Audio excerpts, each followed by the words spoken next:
ଆଜିର ବାକ୍ୟ ମାଥ୍ୟୁ ଲିଖିତ ସୁସମାଚାର ତାର 1 ଅଧ୍ୟାୟ 18 ପଦରୁ 21 ପଦ ପର୍ଯ୍ୟନ୍ତ। ଯୀଶୁଖ୍ରୀଷ୍ଟଙ୍କ ଜନ୍ମ ଏହି ପ୍ରକାରେ ହେଲା।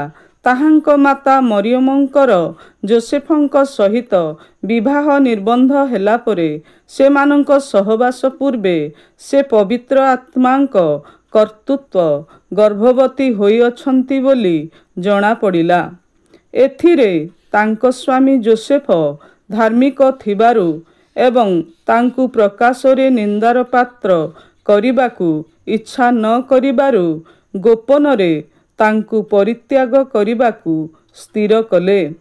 କିନ୍ତୁ ସେ ଏହା ମନସ୍ଥ କଲା ପରେ ଦେଖ, ପ୍ରଭୁଙ୍କର ଜଣେ ଦୂତ ସ୍ୱପ୍ନରେ ତାଙ୍କୁ ଦର୍ଶନ ଦେଇ କହିଲେ, ହେ ଦାଉଦ ସନ୍ତାନ ଯୋସେଫ, ତୁମ୍ଭର ଭାର୍ଯ୍ୟା ମରିୟମଙ୍କୁ ଗ୍ରହଣ କରିବାକୁ ଭୟ କର ନାହିଁ, କାରଣ ତାଙ୍କର ଗର୍ଭ ପବିତ୍ର ଆତ୍ମାଙ୍କ କର୍ତ୍ତୃତ୍ୱ ହୋଇଅଛି। ସେ ପୁତ୍ର ପ୍ରସବ କରିବେ, ଆଉ ତୁମ୍ଭେ ତାହାଙ୍କ ନାମ ଯୀଶୁ ଦବ, କାରଣ ସେ ଆପଣା ଲୋକଙ୍କୁ ସେମାନଙ୍କର ସମସ୍ତ ପାପରୁ ପରିତ୍ରାଣ କରିବେ। ଆମେନ୍।